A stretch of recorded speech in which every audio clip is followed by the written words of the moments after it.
আসসালামু আলাইকুম প্রিয় দেশবাসী, দেখেন আমাদের কি অবস্থা।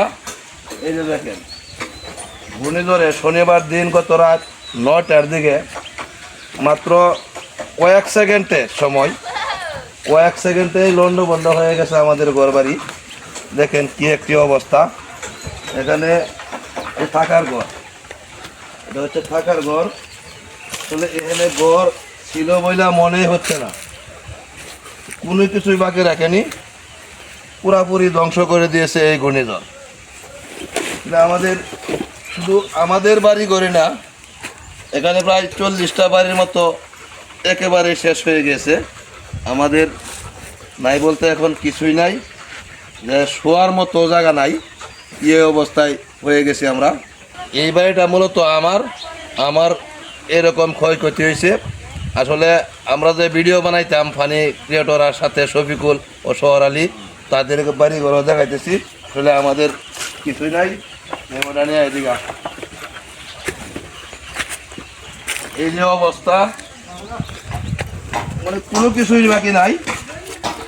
এই ঘরের কোনো কিছু আসলে চিহ্ন আছে কিনা ঘরের, দেখেন যে কোনো কিছু বাকি না, সব লন্ডভন্ড করে দিচ্ছে। আর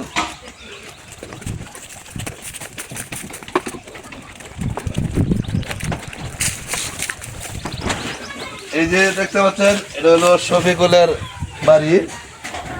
এখানে তারও কোনো কিছু নাই। বর্তমানের অবস্থা খুবই শোচনীয় আর কি বলবো, মানে কোনো কিছুই বাকি রাখেনি এই ঘূর্ণিঝড়ে, আমাদেরকে একেবারেই শেষ করে দিয়েছে।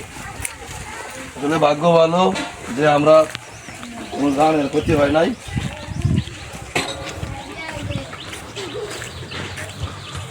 এই যে দেখেন, এখানে একটি ঘর ছিল, শুধু মাটিটা আছে, মাল সামানাগুলা দুই সাইডে করাই দেওয়া হয়েছে। এনে শফিকুলের ঘর আছে। আর শহর আলীর কি অবস্থা তাও দেখাইতেছি।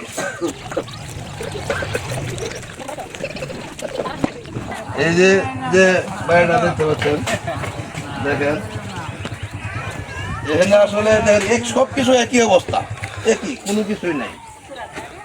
আসলে কয়েক সেকেন্ডের ব্যবধানে কোনো উদ্ধারকারীও ছিল না তখন, যে প্রতিটা বাড়িতেই প্রতিটা ঘরেই যে যে বিপদ ছিল, যে একজন আর একজনকে গিয়ে যে সহযোগিতা করবে, সাহায্য করবে, এরকম কোনো ভাব ছিল না। খুবই ঝুঁকিপূর্ণভাবে সবাই এই সময়টা অতিবাহিত হয়েছে। আসলে কে বাঁচলো কে মরলো কারো খবর নিতে পারে নাই কেউই। অবস্থা শহর আলীর যে অবস্থা, যে আমাদের ফানি কিওটনে আমরা ভিডিও বানাই, আর এই যে শহর আলীর দোকান, হ্যাঁ, এই দোকানটায় তার ছিল সম্বল, এই দোকানটায় প্রধান আয়ের উৎস ছিল। এই দেখেন অবস্থা, শহর আলীর দোকান ছিল এটা, মানে কোনো কিছুই বাকি রেখেনি, সব শেষ। ভাই আমার বহুত মাল মাত্রা আছে, সব জ্বরের টুয়ানে উড়াই নিছে গা।